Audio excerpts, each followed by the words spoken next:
2, Clear 3, and 4. loud. All right. Welcome, everyone, to Three Guys, One Music. I'm Jamie. As always, I'm here with Mike and Grant. Welcome, guys. Hello. It's been a little Hello, while hello. since we've seen each other. Yeah, it feels like forever, doesn't it? We're just, seems like it's been a couple weeks, and it It really was like hasn't 3 been. days. Yeah. We're adjusting our lifestyle a little bit, schedule, whatever you want to call it. So, yeah, we're improvising here a little bit, or I am, at least with my background. So, but welcome everyone. Today we're going to be talking about drum hooks and the power of coming up with a great drum intro, great drum part. It really contributes to a song, and I'm excited about this episode. Since I'm with two drummers, I'm going to be really intimidated. You're a Oh, drummer? But Are they on camera? Rare. yes, they are. Yeah. Gosh. But well, as always, well, actually, I'm going to ask, how you guys been doing? Catch up with you guys. Is everything going Pretty good? good. Yeah. You know, It's going. Weather been decent on the East Coast? are you getting used to the cooler temperatures? Yes, the chill is in the air. I Yes, ran it's outside to nice. go to work today and Ran right back inside. frost on the windshield. I'm like, well, I guess I'll wait a few minutes. So Right. Yeah. still getting used to that, but that's cool. I'm Just ready get for a the bucket of change of hot water seasons. and throw it on your windshield. That's an idea. I'll wait till it gets really cold for that. Then do that. Okay. It's a little more exciting. Okay. So we're going to talk about what we've been listening to. And Don't do that though, really, people. Sorry, Jamie. Yeah, don't do ever that. throw a bucket Yeah, of hot water yeah. on Boys it. and girls, I'm don't giving listen. people credit that they would know that you're joking. Yeah, and I'm not just to do that, saying. so, I don't want to get sued. yeah. Yeah. Well, just give people the benefit of a doubt. Yeah. All right. Yeah. I'm gonna go. Jamie, over what I've have you listening been- to. What have you been listening to Well, lately? Been listening to. I bought a Strat, a custom shop Strat, a few days ago. Impulsively, and I've been listening to a lot of Strat tones, revisiting some of my favorites, and some of those would Strat tones, I happen to love them. be Red Hot Chili Peppers' 2016 release, "The Getaway," which does not have John Frusciante on it. Josh Klinghoffer. And I really, really like this record. Danger Mouse produced it. Yeah. It's got some really good guitar tones on it. And I like the songs and the arrangements very much. I kind of had missed that record entirely until a few years ago. And I've kind of just come back to it. And I think it's a very strong record. And this may get a chuckle or two, but I've been listening to Leonard Skinner, Gold and Platinum, which is greatest hits.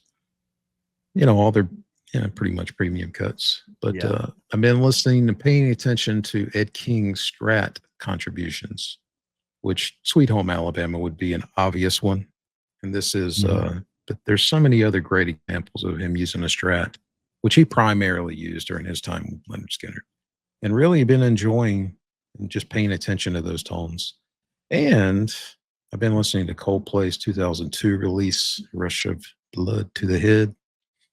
And I've always really enjoyed that record. It's very emotional, just brings back a certain period of my life that kind of just comes back to me when I listen to those songs and I'm sentimental about it. So I've been enjoying that record a lot. So that's what I've been listening to. Yeah, cool. How about you guys? Nice. I'll go since I tore my list in a rush and ripped off the first one, which was the new Smashing Pumpkins. It's been out for a bit, but it's weird. They released it on streaming, and I personally like to have a hard copy, as they say, but they're not releasing any physical copies until the 22nd of November, I believe. Is that right? I Yeah, did it's not like, know that. oh, that's weird. But anyway, so I have Wow. it pre-ordered for CD because I still like CDs, and Right. they have it on vinyl as well. But yeah, and that's just a return to their premier sound, if you will, very guitar Classic. riff driven. Yeah, guitar and drums are the center point of those. It always, that's what they were known for, Jimmy and Billy. Not discounting anybody else's playing, but that was the forefront. But anyway, it's a return to that classic Pumpkin sound, if you will. Right. And the The Cure's new single is really good. I'm looking forward to that album as well. It seems like another kind of return to the classic Cure sound, not too I have much. not heard that. I'll have to check Yeah. that out. It's very good. And let's see, been listening to classic The Smiths, Strange Ways Here We Come. That's a very, I can get an emotional response from that album. Like you were mentioning Coldplay, you know, things going on at the time. Right. Let's see. This is Not a Safe Space, 2014 by Ride. And I'm leaving out some other usual stuff I always listen to, but I'm going to touch on Chad Lawson again, his EP, Irreplaceable, the pianist I mentioned previously. And Roger Eno, I've discovered this. He had a 2023 release. The Skies, oops, I can't read my writing here. They shift like chords. And it's a varied, I guess he's mostly known for piano, but this has some guitar in there, have some orchestration as well. Roger Eno? Yeah, Roger Eno, Brian's brother. I am not familiar with him. Oh, you're not? Well, you need to do some catch up. Okay. Yeah, very, very atmospheric, very minimal. Right. He and Brian have done a couple of collabs together as well. Oh, wow. Yeah. Yeah, and I didn't even realize he had anything new, even though it's a year old. But I was like, "Wait a minute, what is this? Let me listen." And just has he been a solo artist his entire career? As far as I know, he has. I know he's done, like I said, collabs with other people, including his brother. But yeah, it's in the same vein of Brian. Some of his things are very atmospheric, very could be used in a soundtrack. Just depends on, you know, if you're in the mood for, you know, quiet, soulful, you know, something to put on and think, or let your mind wander, almost meditative, you know. All right. But that was me this week and last week. Yeah, I'm familiar with the name. I don't think I've ever listened to Roger Eno, so something to put on the list. Yeah, worth checking out. Check out. Yeah. I'm just going to go right to the source because I didn't write anything down. What have I listened to this week? David Lee Roth era, Van Halen. Sorry, Sammy, but I still think that's the best of Van Halen. It's part of the main part of my childhood, so that's what I go back to. The Decemberists, again, going back to this Decemberist again and again. Certain artists that they're just on rotation, and they're eventually going to find their way out the Bluetooth speaker at work. Right. Who else have I been listening to? Manchester Orchestra. I think they're just an incredible band. They're just, you know, not really that kind of big atmospheric, but they just, you know, you can just sink into them, you know, and get swallowed up by the music. It's great stuff. The greatest band of the 80s, I mean, the 70s, the late 70s. Great. I know you guys agree. The Little River Band. The Little River Band is awesome. They have so many great songs. Australian band. I listened to them a lot, and I listened to the Flaming Lips one day. Wishbone Ash is always a good listen. What else have I been listening to? A band that I haven't visited in a while is U2, and that's because they're on my list today for today's subject. But going back to the very first album, through Joshua Tree, through Zoo TV, so many great songs, great albums, and the transition from, you know, from here to there, their progression, their evolution, it's pretty impressive. So that's what I've been listening to. Very cool. Yeah, you know, it's funny how if you're paying attention to you know, a particular instrument or something of like, you really start to dig into the old catalog. You know, this, you're going to find some gems in there. Yeah, and it's going to be very satisfying. So I'll use that as a segue to get into our topic. So, Boing. yeah. So Jumping off point. yeah, the drum hooks, and I thought a little bit about this over the Knew last exactly couple of which one you days. were talking about, and I didn't think about it. Yeah, Sorry. I almost wish that I had said percussion, but really drum hooks makes more sense. But I realized after really paying attention to these percussion, Drum hooks. I did fish hooks. oh, that's even better. Sorry. Yeah. Wah, wah. It could be, So, yep. kind of a symbol, use of a symbol, in some of the songs that I think we're probably going to discuss, symbol work is just, it's going to be there. I'm very confident that the intros to some of these things, the symbols are going to be a big part of this. So, I'll go first with, and I'm going to do these in order of chronological, which is typical of me. Mine are Okay. not chronological. I'm going to say Ticket to Ride by the Beatles.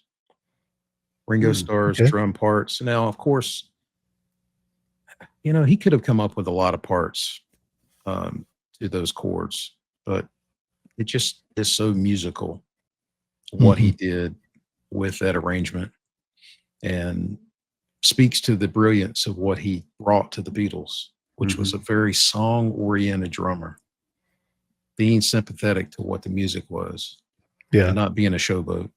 And I guess you could say that maybe Ringo couldn't be a showboat, but he's such a musical song drummer that he's got the respect of everybody. That's a great drummer, in my opinion. I don't know. I've never really heard anybody say, oh, he wasn't a good drummer. They might just say, well, it's not my thing. But he was one of the greats, is one of the greats, and deserves the respect that he gets, in my opinion. But there's a lot of choices by the Beatles, but Ticket to Ride's kind of an obvious one to me. Well, that part is so angular. I remember as a kid trying to learn it, and there's nothing that holds the time. Boom, boom. Yeah, It's just a feel thing. Yeah, there's no ride, or there's no hi-hat, or there's no bass drum keeping the four. Yeah. And so when you learn it, it's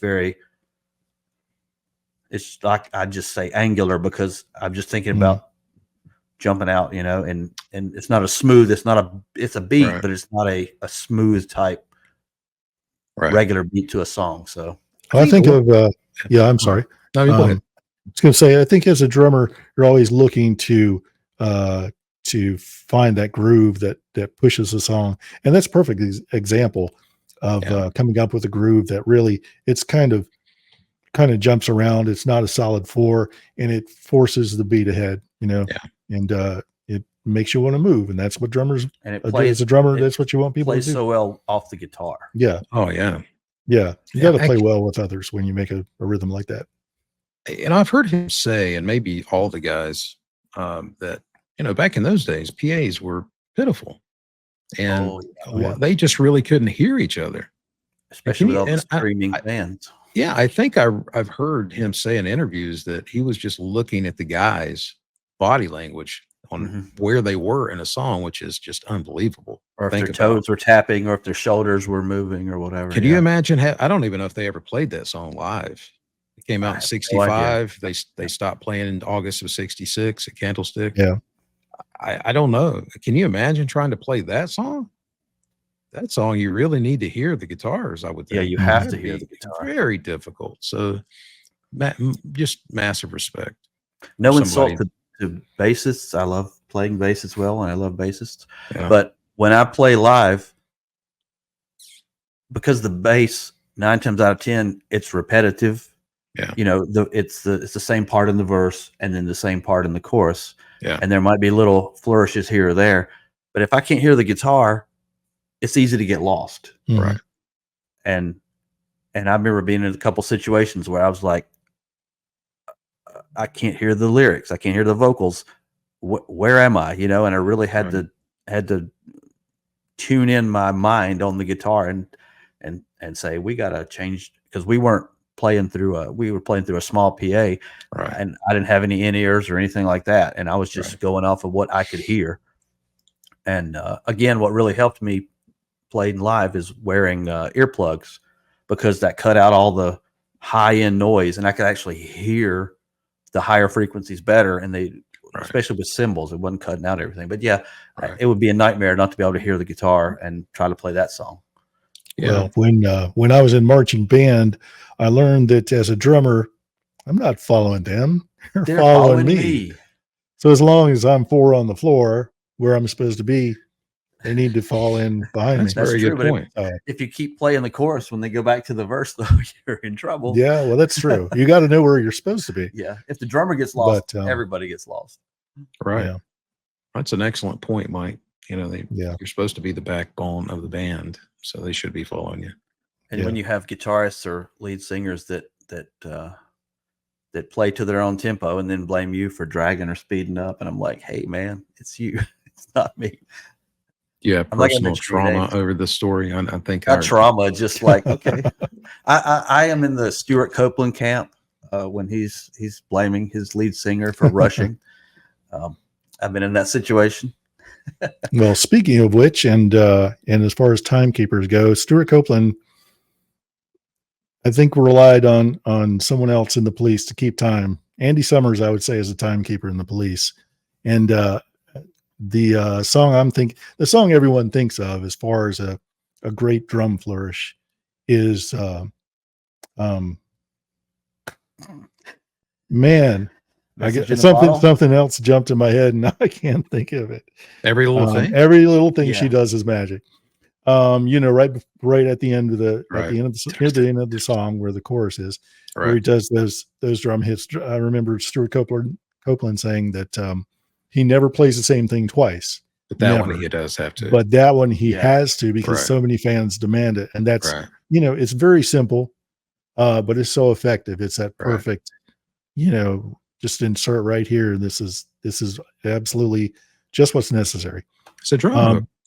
That is not the one I wanted to talk about. On Ghost in the Machine, such a great example of Stuart Copeland's playing in his solo work, because the whole song is a drum flourish, is One World, Not Three. It starts off with that tension of just the bass drum, and then the snare comes in, and then it's just flourishes all through the song. And it's back and forth, you know, back to the bass drum, adding that tension, you know, waiting for the snare to explode on the scene. And it's not 2 and 4 the whole way, you know. What a great example of his playing, his musicality, his taste for where to put things in and take them out. It's, you know, when you talk about flourishes or those little events that drummers put in, those songs that stand out are the ones that you want to play along with, you know, and that's a perfect example. Everything he plays in that song is just, it's just exciting. Plays is magic. It's just magic. Yes, I agree. Stuart's a big influence. Yeah. Well, I'm going to take it back, all the way back to what a lot of drummers consider their first drum hook. I guess it's not really a solo.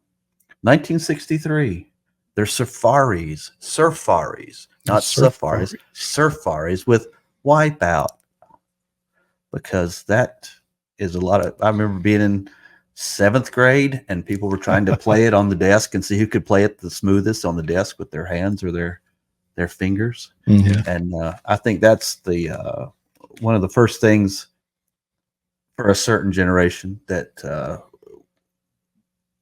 you just had to know how to play. You weren't any good unless you could play Wipeout, you know? And it's fairly simple. It's just a straight roll, basically, with accents. Just the accents. The accents are what make it. And but it's perfect for the whole feel of the song, you know, with the way the guitar is playing the chords there before it goes into the straight beat for the main part of the song. Mm-hmm. But it comes in and out, you know, it starts it and then it goes to the other part and then it comes back to it. But yeah, just a fantastic bombardment. I thought you were going to say Hawaii Five-0 theme by Morton Stevens. Yeah. It's another one, but no, Wipeout was the first one. Yeah. Wipeout's the classic. That's the standard. What, like you said, that's what everyone plays first, and Yeah. and you love it because you get to play all these notes, you know, at one time. And it's you know, that song, the drums are in command, and then the Yeah. guitar kind of falls in line, and then it, you know, moves on to the next part, but it always comes back to the drums. Who was the drummer on that? Do you know? Ron Wilson. Oh, okay. Oh, boom. Yeah, I did. I sort of did some research, and sadly, he passed away at 44 years old. I think in 1989. Oh, I think wow. it was. And that's, like I said, that song came out in 63, and then I believe he was 44. I did That math isn't earlier right. this week. He would have been 9 years old when he recorded that. Oh well. Either way, he passed away, and did I say? I said 89. I think he died in 89. I don't know, however old that would have made him. I'm sorry. Right. I don't know where I believe he was in his 40s when he died. I don't remember when he died. maybe what I read was I don't know. maybe the year he died was wrong. So Okay. I blame Wikipedia. Okay. But All right. Well, I love your choice. It's a classic, of course. My next choice is going to be War Pigs by Black Sabbath. And even though the guitars are the intro, I just think about, without the way Bill Ward played the drums through that cymbal work and all those phenomenal fills, it's just hook after hook to me. Mhm. And it's really smart arranging of drums in that song and writing. And when I was going through my choices, I really thought, well, you know, it doesn't really have just to be an intro, because, you know, there's a ton of those, but it's just how musical the drums are used throughout the song. And I really think that's really, really well done. And I think it's stood the test of time as being probably his best drum performance, or most memorable. And it's just, I just think it's super musical. Yeah, it's very varied. Yeah, and not it's the same thing over and over. Yeah. right. Yeah, I think Bill Ward really was a fantastic drummer, and very, very jazzy in his own way, and just had really a nice touch within Black Sabbath. And Yeah. There's not a lot of embellishment on that song, but he puts his feel on it. Yeah. You can tell there's something to the drumming that stands out in that arrangement. So yeah, I agree. That's a good choice. Well, I think I've said before, a lot of those guys from that era, there was no rock and roll. All right. They all grew up playing jazz, and they had a much more deft touch to their drumming than just someone who grew up on playing straight rock and roll, you know. Right. Like a lot of us started out with rock and roll and had to unlearn some of the bombast and learn some of the finesse, you know. Right. Yeah. But speaking of jazz drummers, Steve Smith stands out. Oh, and yes. My favorite example would be "Separate Ways" by Journey. Yes. And that you know, after the break, going back into the chorus, he has that section of drum solo, and it's not over the top. As young drummers, we, you know, sometimes you hear things that by great drummers, it's like, what is that? That's impossible. But Steve's capable of that, but he played just what he had to, something to get you excited, something that builds attention. There's the 4-stroke rolls on the bass drum. It's just awesome. And it provides so much tension and power building back into the chorus.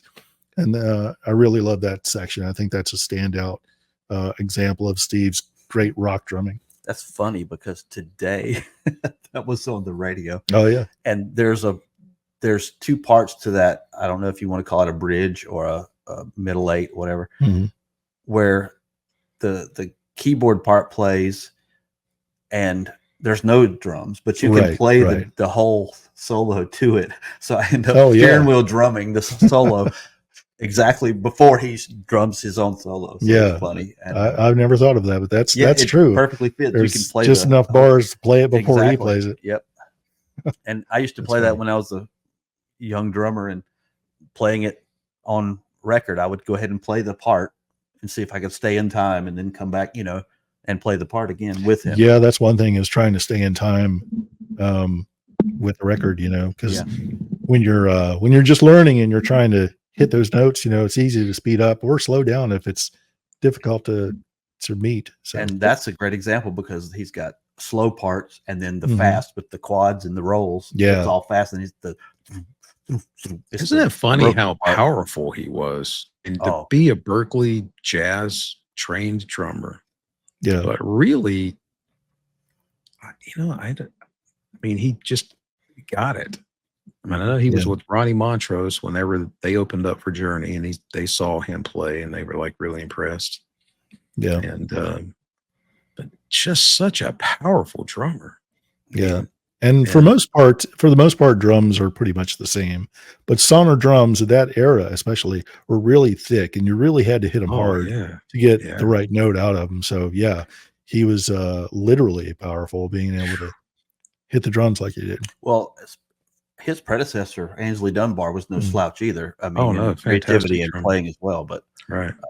I mean, you could see where Journey was going, and Steve was perfect after him Yeah, to continue. They didn't get someone who just threw all their they weren't really jazz influence, but their little bit of prog influence they had, I guess. Mhm. They didn't throw that to the side. Steve knew to keep that going, with Yeah. the parts and not just play standard stuff constant, It's funny that, with them being kind of a fusion band, more progressive, when Ainsley was with them, it seems almost funny that Steve Smith would have been maybe a better drummer in that incarnation. Not that he was fantastic, or not, maybe not better than Ainsley Dunbar, but it's almost like they switch roles. Mhm. Because you Mhm. think that they simplified things, and Ainsley might have been maybe better in that, but I can only imagine Journey being what it was.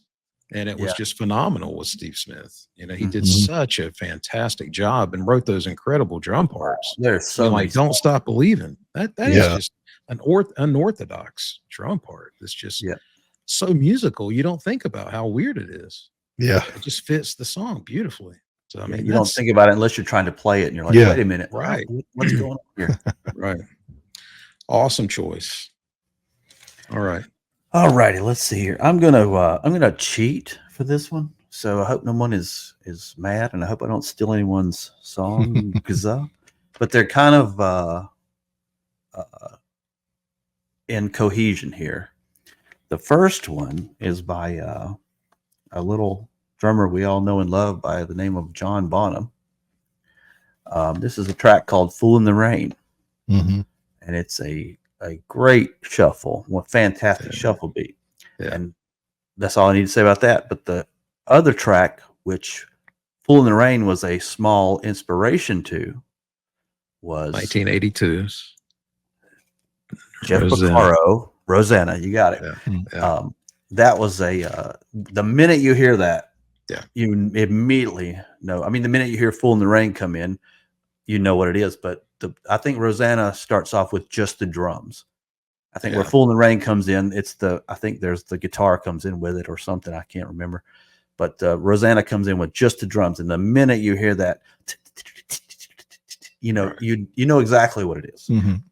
And both and of that those was- almost made my list. I mean, they're both Yeah. phenomenal. they are. And And that was they are sisters. Or yes. Yeah. Hey, I Def- mean, Jeff had said that was an Oh, yeah. influence on that his shuffle because he Mhm. changed it up. and did Jeff his used own the thing. Bo Diddley beat on the bass drum. Yeah, He added that to the "Fool in the Rain" Yeah. Yep. salsa type of. Yep. That's just phenomenal. Yeah, he just was so- such an yeah. amazing drummer as well. Yes. Have you guys heard the isolated drum track for "Fool in the Rain"? Yeah. And Yes. it is so clean and reserved.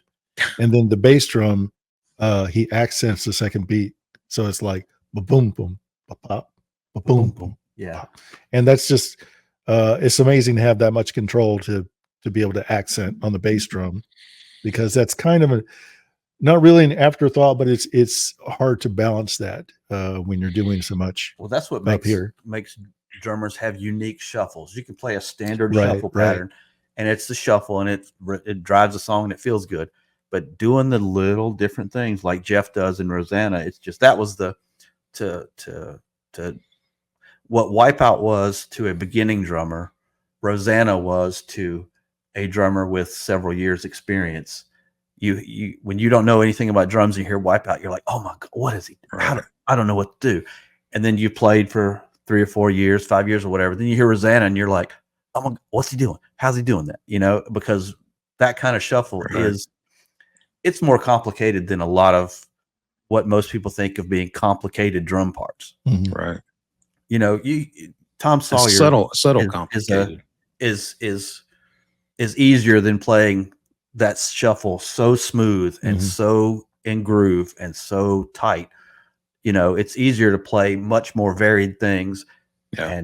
and go crazy, but to play that and play it so well is so difficult. You know, when you're learning it, and sometimes you can be playing it, know you're playing it right, just like any musical part, and you let your mind wander a little bit, and you're like, "Oh, what am I doing?"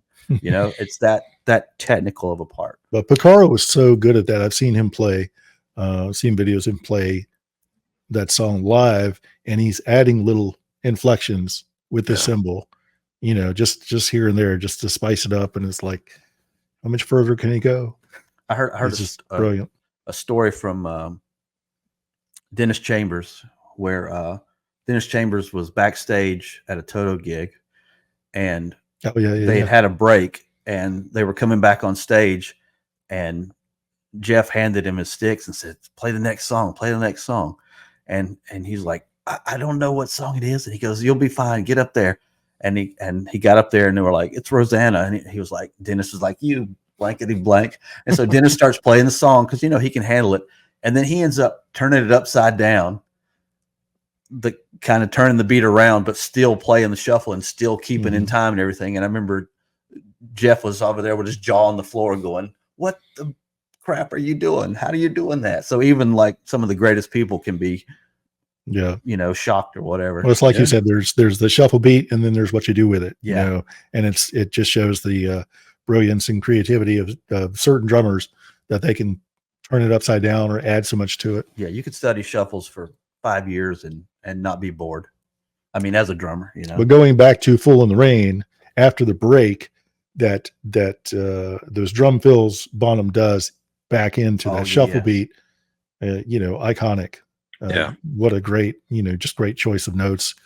Again, something that, you know, you can't help but air drum along with. Yeah, and that's when you're young, you don't know about overdubbing, and you think, I'm trying to play all these parts at the same time, and that actually makes you better, because you kind of figure out a way to make it sound like you're almost playing those things. Yeah. Like when there's a cowbell in a song and you don't realize it's just an overdub, but yet you're still playing and you're still trying to hit that cowbell doing other things. And then you realize I can do this. And then years later, you're like, oh, it's an overdub. I'm like, oh my God. It's like Stuart Copeland talking about he'd meet drummers who play every note on Regatta de Blanc or whatever. And he's like, wow, I used an echo. I didn't play all those notes. Yeah. I think it's such a great thing that Fool in the Rain was on Zeppelin's last record while he was alive. And he didn't do that 3 or 4 or 5 years prior to that, because it just is such a testament to what a great drummer he was until the end. Yeah. I mean, he was Bonham. I mean, he is one of the legends and was one of the greats, rock greats, and was a creative drummer. But right out of the gate, when he was 20 years old, he did the first Zeppelin record. Was unbelievable. Yeah. I don't know Certainly that anybody had deserved. ever sounded like that. No, they hadn't. You know? Certainly deserves his iconic status. Yeah, I agree. Yeah, awesome choice. Fool in the Rain, almost on my list, and certainly totally deserving of. Well, sticking with my chronological order, I'm going to go with Billion Dollar Babies by Alice Cooper. And it really is about the intro. Yeah. Neil Smith was actually a really musical drummer. I wouldn't say he had maybe all the finesse of more refined drummers, but came up with great parts. And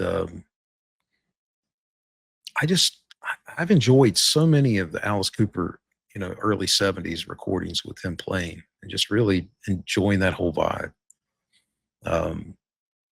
Yeah, but Billion Dollar Babies has got a really, to me, super memorable intro. And I mean, whether Bob Ezrin came up with that or Neil Smith came up with it, I don't know. But I just really enjoy his contributions to the band. And that was one of the ones that stuck out to me.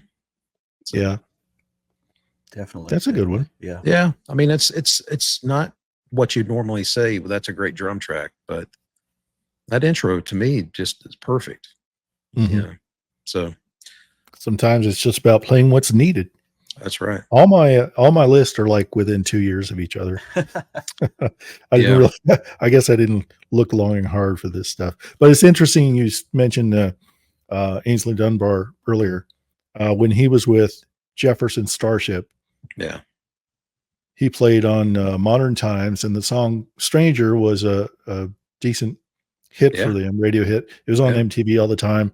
Yeah. That beat just kills me. It's so simple, the beat for that song. It's 4 on the floor, bass drum and snare. I love it. But Ainsley Dunbar plays fills all through the song, growing bigger and bigger each time. And every fill he plays, it's still 2 and 4 on the snare. And I've tried to play that, and sometimes I can play it perfectly, and sometimes I just screw it up royally because just, keeping that time while you're filling and finding your way around the drum set is really difficult. And he makes it look so easy. And it's, again, the song you want to eardrum along to. So, great groove on that song. Ainsley Dunbar shows his talent as a timekeeper and a drummer and a band's drummer. So that's my next choice. Stranger, I would by say Jefferson Starship.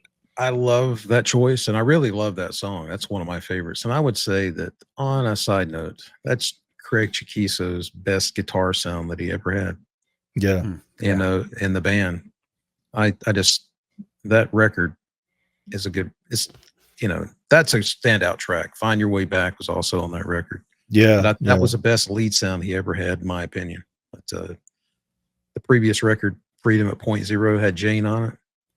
Phenomenal song. Not the best guitar sound, in my opinion. But they really came together on Modern Times. That's a Modern Times is a really good production. Yeah. What was the next record? There was another record that Modern Times was 81, right? Yeah. Yeah. That's probably the last time I listened to Jefferson Starship. Yeah. I think the next record they started going kind of a little bit super poppy. Yeah. Well, no, it's going, I don't know. Anyway, we won't talk about it. Yeah. I can't remember the name of the record, but I really love that song, and I really dig that choice, and I am a big Ainsley Dunbar fan. So you're up next, right, Grant? I am. I'm gonna take off what you said about even cymbals. Yeah, even cymbals, and this is by a little trio out of Canada. Instrumental song, 3 letters. Can you guess? It's YYZ. Yes. YYZ. Our British and Canadian friends. Yes, the just a little Morse code. Future in the future, and that is. Yeah, the little Morse code that Neil taps out there on the little bell. It's iconic. Even people that don't know who Rush is know what's coming when they hear that bell. And they're like, oh, this is the great instrumental. I don't know who this is, but this is fantastic. I've heard people say that, in bars or wherever, when background music's playing. Oh, listen to this, that little cymbal, they don't know what you're talking about, but they hear it and they know what's coming. And I don't know if Neil, that sounds like something Neil would have thought up, but I don't know if he thought it before the song, or they were like, we need a little something before we just bombast in, Right. And he's like, oh, I can do this. That was his lyrical contribution without writing any lyrics. I would say that with Neil is another example of a drummer extremely capable and talented, of course, but very musical. Somebody who listened to pop songs in the car, not just drama records. Like if you might have a musician, it's like I only want to listen to virtuosos on my particular instrument. Neil wasn't that way. I mean, he loved rock, but he liked pop songs. I've read interviews where he talked about, well, actually, I think it was one of his books. He's like, well, listening to the Human League and Frank Sinatra. Yeah. And I mean, he was a fan of music and understood playing a part that elevated the song, hopefully, but at least sat in and contributed to it. Yeah, because it's not just a bunch of fills thrown in there randomly. He was like, he structured his parts. The song had to be almost done for him to finish his parts, because he had to know where every guitar part was, every vocal was going to be, every bass punch was going to be, so he could either accent it or play off of it or whatever. It's the opposite. Usually vocals are last. There's a scratch vocal, obviously, but that's the main thing. Guitar solos probably last. Yeah, it could be, but Neil had to know where everything was so he could structure his entire parts around it, in a very musical way without overplaying, playing on top of someone else, or underplaying when there was a chance to play more. One thing that comes to mind real quickly is that I was watching Stuart Copeland YouTube clip a while back, and he was talking about how he went to a Rush show and told Neil how jealous he was that the whole crowd were doing air drums to this. He's like, well, you could do this too. He said, you just have to play the same thing every night, so they'll know how to play. They'll know what to play. And he goes, well, I can't do that. I'll never do that. Yeah, I'm more in the Stuart. I love the idea of playing in the moment and not playing the same thing. I could never be in a band where I was playing the same thing all the time. Yeah, I have to draw inspiration, and you have to be willing to be spontaneous, to fall on your face. And I've said that and used that in many situations. And I just believe that you have to be willing to fail to maybe do something great. Well, that was my one. Yeah. Go ahead. Sorry. No, I'm sorry. I was going to say that was my one stipulation. The cover band I was in was like, you got to give me all the rope, even if I hang myself occasionally with it sometimes, because I can't be in a cover band and just play the same old thing, same old part 5,000 times. I know I can't do it. I've got to be able to play whatever. I mean, obviously keeping the beat of the song, and if there's a certain part in the song, being faithful to the song, exactly, imparting your own, exactly. Because as much as I love Rush and those parts, learning those parts, it would get to me having to do that night after night after night after night. Even though it's hard to do and technical, and you got to be on the money. It would just be like the jazz part of me, the improvisational part of me would be like, I got to do something else. Yeah. Well, those parts were a composition to Neil. Yeah, exactly. This is a composition, and I have to play these notes because this is the he had to know way what it goes. He's got to know what everybody else is doing so he can compose his part. So I think being in a band with people, you have to understand where their head is, because I've talked to many people, many musicians. It's like, well, I want to hear a cover band play everything note for note. I thought, I am not interested in that. No, I want to hear somebody play something that's, faithful to the original, but I don't want to hear it. I'm not interested in hearing note for note. I can listen to the record if I want to hear that. I don't care about that. Yeah. That's how I've always felt. Anytime I can look back on that, doesn't mean I'm right. It's just my taste and my opinion, but I can remember listening to, back when we were kids, King Biscuit Flower Hour would have live concerts, and you would hear weren't that many opportunities to hear a live band unless the record was out. Yeah. So when you heard a live radio concert, it was, sort of an event, but I would listen to these concerts, and I was always thrilled when they would throw in something that was not on the record. And I thought, that's what I want to hear. And I remember thinking about that at 14 years old. But I guess they would extend sections or make parts longer, or a guitar player is just playing a little. He's just vibratoing something different, or he's being melodic in a different place. He's just really being authentic, and I that's what I recognized at a very early age, and that's what I like. I'm not interested in hearing a faithful mirror image of what somebody else did on record. And I don't want to hear a live band, a band that originally did it. I'm not interested in that. Yeah. You know, it's like we just talked about a last episode about the Beat Tour, King Crimson. But they are being faithful to it, but yet they're not doing everything note for note. Right. Yeah. That's why I think this is great. Well, that's what Those makes guys would not Yeah. enjoy having to play everything note for note. no Any no great insult. musician's not going to want to do that.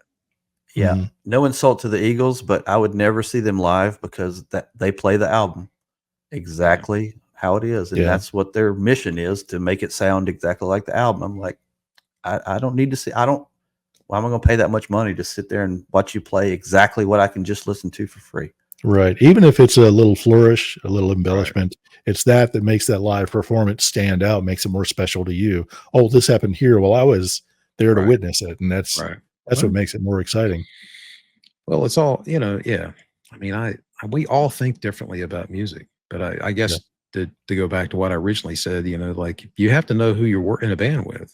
If the people you're in a band with will expect, you know, you to play everything note for note, it's like, well, I can't do that. I'm not going to be in a band with you. All due respect. That's not what that wouldn't make me happy, you know, and yeah, I couldn't do it. I couldn't do it. You know, I mean, I just would not be happy doing that. Yeah. But, you know, getting back just real quickly to what Neil, you know, said, or, you know, Stuart said, you know, about Neil, and Neil commented like, well, you know, and you said, Mike, this is a composition. He played those notes. It is an accomplishment for many people to say, well, it's enough for me to have played the song as it was. That's enough. And that's satisfying enough for me. And I get that. That's a totally legitimate, and I can't criticize that. But for me, that would go against my whole everything as a musician. It's like you have to be in the moment, and you have to be willing. Sometimes when you've got something in your head, you want to get it out. You don't want to just play what's I would last no time in a band playing stuff note for note. I just couldn't do it. Yeah. Jamie, You know, you're fired. Yeah. Well, I would quit. Yeah. Well, you know, I don't think that I would even last long enough to get fired. I was like, I can't do this, you know. So well, going back to YYZ, what, you know, I thought about all these YYZ. I'm from America. I don't talk like that. But I thought about, you know, their catalog. There's so many great drum moments for Rush, but that's a perfect one because it opens up with that simple Morse code, ding, ding, ding. And it's the dinner bell, you know, it's the call to arms. Hey, yes, you know, sit up straight, pay attention, because here's what's coming, you know, and you hear that, go down. It is. you hear that, and you know what's coming, you know what's going down. So it's a really good choice. And I love the live version on Exit Stage Left. That is, to me, that was that was the first time I heard that. So same. Oh, really? Oh, wow. I think it's better than the studio version.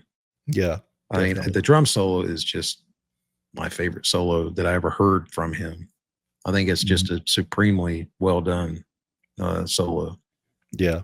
And I think it kind of assured him of his legendary status. Not that he probably didn't already have it, but I think that solo really is the one that everybody really associates with. It's a recorded solo anyway. Yeah.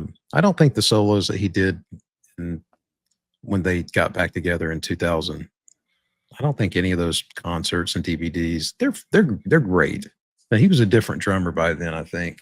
Yeah. You know, he had the Freddie Gruber, you know, influence and, you know, different influences, but that Exit Stage Left is, to me, that's my favorite, you know, and I even love the way Alex, it's just different enough. Yeah. He wasn't the kind of a guitar player that played everything too radically different, but just different enough and played in the moment. And, you know, so just great. I was going to say, Neil with his structured solo, it was a composition. Yeah. It's much more enjoyable sometimes to hear a drum solo like that than just someone flailing about with no purpose or no aim, because I agree with that. It's just, that's a good point. It's like a guitarist noodling. I mean, that's great, but what are we doing here? You know, it's got to have a direction. Yeah, exactly. I think that's what drummers got. the rap of, here's the drum solo. Everybody, let's go out and get a beer, or let's go get some nachos or something, Yeah. because And we then don't need to hear this. And your audience goes with them. Exactly. But with Let's go get some nachos. It's a drum solo. With Neil, people are like, okay, here's the drum solo. Yeah. Don't move, so that's a plus in having a composition for a drum solo. I agree. Okay. Well, my next choice is going to be 1975's Oh, no. Walk This Way by Aerosmith. I got a song from 75 too. I was like, no, don't steal. Well, there were a couple from 1975, but don't mention the other ones. You might mention mine. I almost mentioned, well, that one. Another classic, but this has got such a great drum intro that I think really lets people know what's coming. I mean, it's unquestionable what the song is, but I just really think Joey Kramer nailed the intro to the song. Mhm. And he was a musical drummer. And I don't think he ever played anything that didn't need to be played. Yeah, exactly. And he got a lot of direction from Steven Tyler, who's a drummer, Mm-hmm. And I don't know how enjoyable that gig must have been, having somebody say, I don't think that's right, but I mean, Joey Kramer was great, in that role, in my opinion. And I really love what he did in that band. So that's a great intro, in my opinion. I remember, I cannot remember reading the interview. I remember, but I can't. It was a famous drum teacher, and I don't remember who it was. And I want to say he taught at Berkeley, and Joey was wanting some new ideas for drums. Yeah. And he went and had a few lessons with the guy. Yeah. And he mentioned that Joey was a great drummer, but he wasn't trying to be technical. He wasn't trying to be this or that. And someone mentioned they tried to put Joey Kramer down or something, and the drum teacher was like, "Yeah, well, he's the only one of my students driving away from his lesson in a Ferrari." So you can be successful with all kinds of drumming. Yeah, that's funny. There's nothing more. Well, I'm sorry, Mike. Go ahead. No, you go ahead. I was just going to say, he's certainly solid, and sometimes that's all you need, and all you want. Yeah, there's something to be said about being musical, and you don't have to have all the technique in the world. I just want to briefly mention the new Dream Theater song. Mike Portnoy's back, and I personally, as much respect as I have for Mike Mangini as a drummer, same. I really, really enjoy the feel that Portnoy has, and it just feels so much better to me, hearing that. And he's clearly very technical. He can do anything he wants to do, but it just feels so good. And to me, I can say for guitars, for any instrument, the thing that is almost more important to me than the note choices, although I can't say that exactly, but the second most important thing is the feel. You got to have it. It's got to feel good. Not to get into a discussion, but Mangini is too good for his own good. He's too technical. He just needs to go to New Orleans and play funk and blues for like 3 years to get all that like a machine out of him. And then he'd have much better feel. I'm not a drummer, so I can't comment, but I just know the way it comes across to me and how I've interpreted it. It feels better to me with me not even intellectualizing it. Yeah, it does. It just feels better. It does kind of feel that way. 100% agree. I feel like he could leave a little more room, maybe. Well, coming out of the gate with "We're back," Yeah. Yeah, and I did hear from a couple of other friends that they didn't really like the song choice. And I don't know that that's a great single choice, but I think it was obvious that they released that. It's going to be a standout live track probably. Yeah. But it makes perfect sense to let the fans know, hey, Portnoy's back. It's got great drum parts in it, but I agree that's not maybe the best choice for a single. Mm-hmm. But, doesn't matter. But I dug it. I thought it was cool. Nice. Well, back to Joey Kramer and just being a solid drummer. I would have to point out Larry Mullins Jr. YouTube. Yes. One one of the best examples of his drumming. He's very solid. Yeah. And in what little, he'll tell you himself he's not a virtuoso, but what he's capable of, he's very creative. Yes. And a good example, the example I want to talk about tonight is going to be Pride, in the Name of Love. I thought you were gonna talk about When after the break, when he does he's just doing 16th notes into the song, but it's the accents he chooses, that little part really stands out. Again, one you want to bang along with. And it's just perfect for that song. Mhm. It's the perfect not segue, but kind of an introduction to the next section of the song.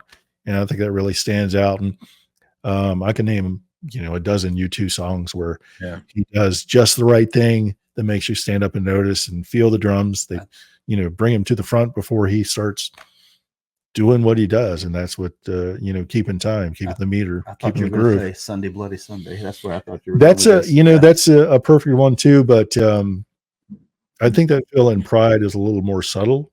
Even though, like I said, it stands out as the center point for the segue. But he's a really good drummer, and that's a good example. That feel comes up. It's almost like it starts a little quiet, and I don't think it's a mixing thing. I think he's playing it that way. Yeah. It's like and it's real simple. It's just accents, eighth notes, and it's the accents that make it. Yep. I don't want to say that it's well, you can correct me.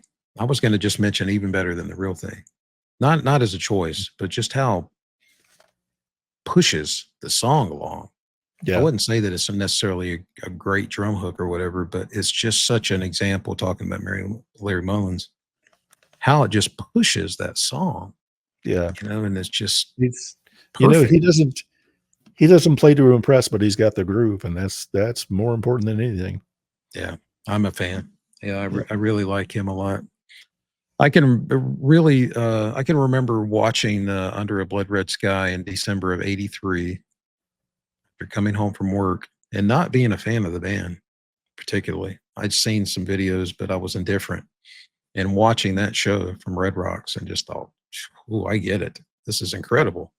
This is incredible. I don't know how I didn't see what these guys were capable of before, but live, it just totally made sense. And I was a fan from that point. I thought, okay, this is good. Yeah. So, and then listening to the songs on the radio, like 11 o'clock TikTok. Oh yeah. They would play those occasionally on the radio, that's unusual. Back then they did crazy stuff like that, Boys and Girls. They played deep cuts. Yeah, they would play deep cuts. Yeah, the DJ would say, I think I want to play this, That's right. So yeah. All right. So who's next? My turn. You're okay, sorry. This is my 1975 cut. Oh yes. I thought you were gonna undercut me. Sorry. I don't think you're gonna guess what I think you're gonna guess. So. Okay. This is from a little singer-songwriter that's hugely well known, Paul Simon. Oh yes. Steve Gadd. Yes, amazing excellent. drummer. 50 Ways to Leave Your Lover. Another very difficult part to play, and keep it smooth and keep it groove. Nobody really knew what Steve was playing until he showed people what he was playing, because there's a hi-hat accent in there that nobody was playing and nobody was getting right. And it's harder to play than Rosanna. I mean, even as a non-drummer, you can just sense how complicated it is. But I did see something recently where Tony Levin said that Steve had that part for years prior to putting it on the record. Yeah, he had heard him play that many times because those guys grew up together. And I've played together as a young man. Steve Gadd clinic where his whole he was a drummer from a very young age, but he was in marching, that kind of stuff, and you can hear the march influence. Yeah, in that it's just leaving out all the. It's very subtle, but it's there, I think it's another indication to me. Like Buddy Rich was a childhood drummer and a virtuoso. Steve Gadd was clearly somebody who was a complete natural. Yeah, I mean, Yeah.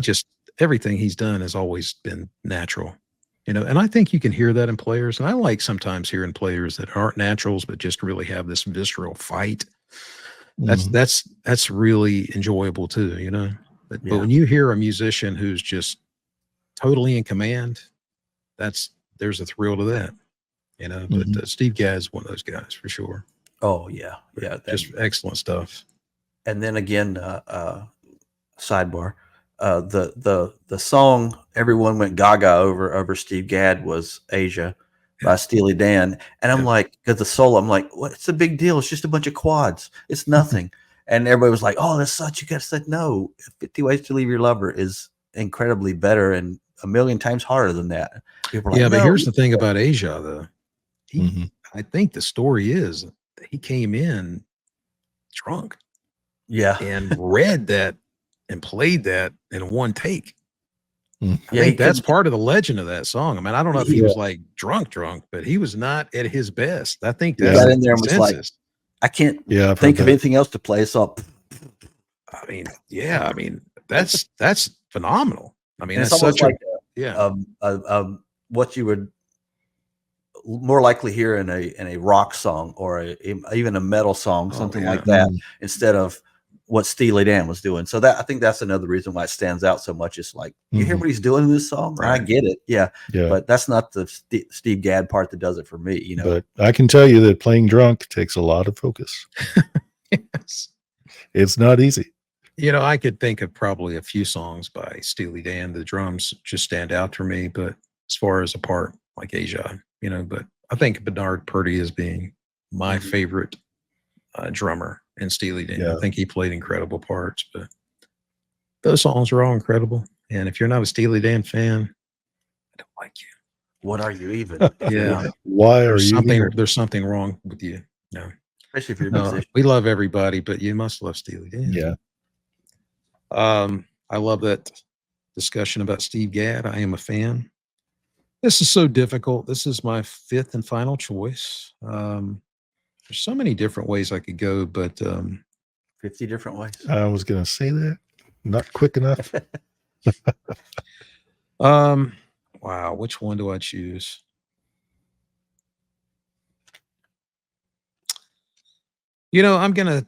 This is so obvious.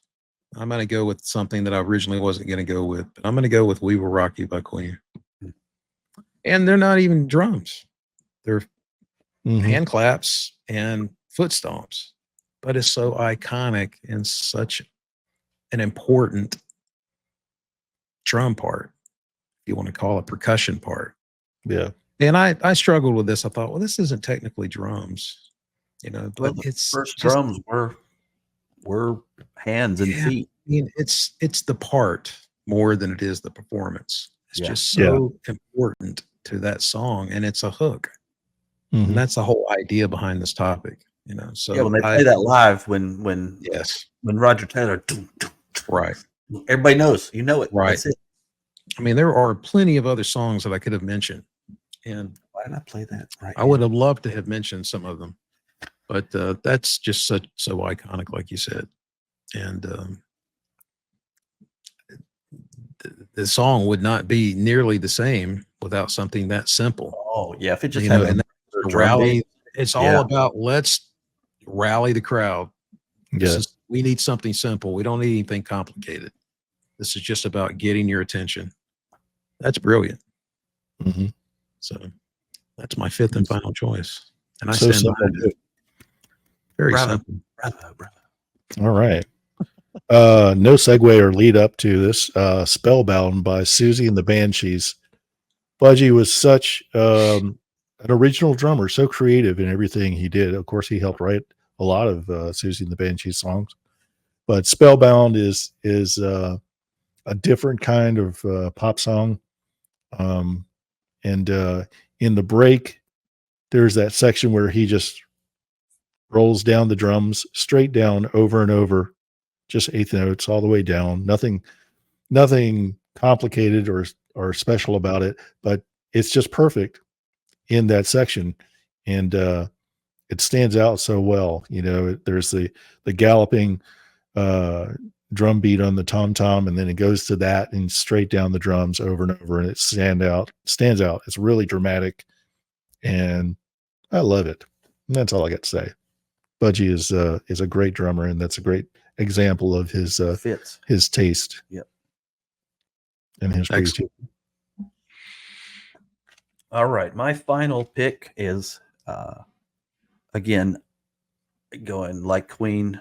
This is an iconic drum part, and when you hear it, you know what it is. Smells Like Teen Spirit. Oh, okay. I thought you were going to say "I Want Candy" by Bow Wow. Is it Nope. Bow Wow Wow? Yeah. Yeah, that was not on my list, but it was almost made my list. But yeah, when you hear those Yes, those flams and bass notes come in, that's it. And that is the epitome of a drum hook. Yep, exactly.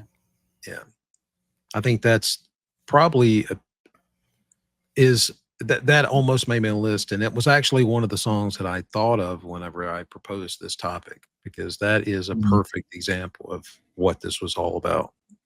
And as I got deeper into the list, there's just so many great things. And yeah, I considered leaving it off, but I thought I'll leave it on there. If someone else says it, I'll say it. So yeah, it's a phenomenal choice, and it's so another simple. example of a musician who's a drummer, but it is a music fan and obviously plays guitar and is a singer, for the last 30 years in Foo Fighters. But what a musical beast. Understands what to play to complement a song. That's just more important than anything. I mean, you could have almost played any type of fill before the guitar and everything comes in, because it's the riff is, or it didn't even need one. They could have just started playing that riff, and I'm sure they probably worked around different ways of beginning the song. And I don't know who suggested we need a drum part, but any kind of drum part, you could have played the Steve Smith part from. Oh yeah, you could have played anything, but then to just break it down to something so simple, when you think about it, would I have been smart enough to think that simple? Because you're thinking you need a big bombastic drum part. No, you need an iconic. Well, let me just say this. Yeah, I agree with what you just said, but this is something that I think is important to say. Somebody could say, well, I wish that I had the ability to write a part like that. I don't think it's really that complicated. Dave heard that in his head. Exactly. Yeah. That's just, if you don't hear it in your head, you're not going to be able to write it. Yeah. And that's just the bottom line with music. You have to hear a part in your head. And that's 99% of writing. I mean, not most musicians, even though they might have the technical ability to write extensions, if you know some music theory, that's not how most musicians write. They hear a part, and then they just expand on it. And so that's like you have a great verse, and you're like, I need even if you have a great verse, that's great, but it creates a problem because you need an even better chorus. Right. And you can have a great verse, and you can try, I'm sure Michael's familiar with this too. You can try so many different ways of making a chorus, and you can try this and try that and do this and do that. And nothing, you could try 50 ways to leave your verse. But, and then you might go to sleep and wake up the next day and you hear something in your head and that's it. Yeah. Right. Yeah. It's not going to work until going back to what Jamie said, you got to have that feel. It's got to be felt in the song. You can do a million technical things. And I think sometimes when things are too technical, it's great from a technical standpoint, but musically it's kind of meh, if it doesn't have that. The brilliant ones are the ones that do both, which is not often enough, but that's true.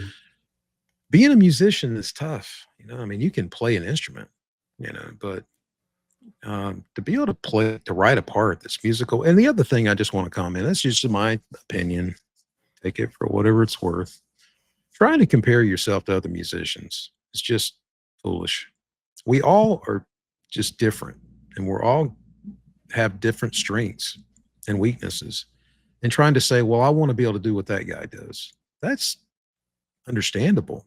But the real secret, in my opinion, is to be able to play what you want to, how do you express yourself? What And you Yeah. feel and whatever what you it is, it could be the Ramones or it might be Mahavishnu. They're all valid. But just because Johnny Ramone can't do what John McLaughlin can do, it doesn't matter. they're both Johnny, equally they're equally both valid. awesome. Yeah. I love both of them for different reasons.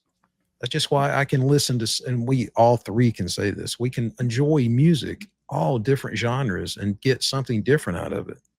I'm not comparing, those two artists. I'm not Oh, comparing yeah. any Not at all. artist. I'm just saying that whatever they stand on their own, and they're great. I love what they did, but those guys, the best bands, are not trying to probably emulate what other bands did. They're inspired by them. Surely they are. They're trying to Yeah. be original, trying to be themselves. But you have to play what's in your head and come what's natural to you. And it might be, that's a vulnerable situation to put yourself in. And Yeah. it's tough to be a writer is difficult because you have to be vulnerable, Mhm. and you have to be willing to be judged. I mean, that's something that simple. Some people just aren't Yeah. willing to do it. Well, if you have a yardstick or you have a standard that you Well, yes. try and judge others or judge yourself by Right. compared to others, you're going to miss out on a lot. You're going to miss out a lot of the opportunity. Yeah, if you keep Just saying in- this in- isn't as good as this, Yeah, no, yeah. you can't do that. And it's so easy to do it. Yeah, Yeah. you could write a great guitar solo, 3-minute, amazing, virtuosic piece of guitar solo, and go, well, that's not as good as Eruption, so I'm never going to play it. You're Well- not trying. It's not the same thing. It's you. Yeah. And I know my, big guys that I was really influenced by, and I love Eddie Van Halen's playing. I mean, and I thought he you were going to say Otis Redding. I love Yeah. his playing too. his Yeah. flute playing was really, I was fond of. A cover. No, of I, my list. I never wanted to play like Stevie Ray Vaughan or play like Eddie Van Halen. I couldn't if I wanted to. But, Steve Lukather and Neil Schon were my two guys because they were so melodic, but they still had great ability. But it's foolish to think that I could ever do what they did. That's crazy. It's You already know, been I mean, done. Why you want to do? Well, redo? well, you could say that about Stevie Ray Vaughan, but yet a bunch of people wanted to be him. Oh, Yeah. big time. But he was unique. But I've said this to somebody earlier this week, that just how ferocious he was in his playing. I was never stylistically that crazy about that genre, and I'm still not. But I can't deny how great he was. Yeah, if you're Now, playing just- Strat, you got to listen to that. He was so aggressive and just was relentless in his Mhm. attack, and I just have nothing but admiration for that. He had great tone, of course, but it's not really my thing. Mhm. But I can't knock it. Yeah, you can't deny it. But Yeah. take all the elements. This is just my 2 cents. Take all the things that you love about a different musicians and just try to do your version of it, as best you can without copying them. Just Mhm. take all Yeah. the bits that really influenced you and try to write something, and it's hard to do, Mhm. We're all still trying to do it. Trying to write a decent song is that's always the goal, for me. I don't really care about the technical side of it. It's just got to feel good Mhm. and it's got to sound good. Yep. That's what I say. All right. Well, Alrighty. that's my little rant, or whatever my version of it. Is that how you I'm think not about going to compare myself to other people ranting because how foolish would that be? So, all right, guys. Well, thanks so much for tuning in. We are done, right? Is that all of us? Our choices? I think we covered them all. All we got. We had All right. As always, please like and subscribe and comment below if we're just way off target. We're And not. to all our British and Canadian fans, I can't wait to hear what you have to comment on how we pronounce the Z incorrectly. I want to just have you say that. Yes, down in the comments, tell us who we forgot. I'm sure there are some Yes. great drum parts that we did not mention. Yes. I know there are some great drum parts we haven't There's mentioned. no more great drum parts. We mentioned all. Well, we could have 20 each and have a Oh, 4-hour episode. That would be, and we could do that. But we could not do that. So All right, guys. Well, thanks so much for tuning in, and we will see you all next Right. week. Thanks again. Be well.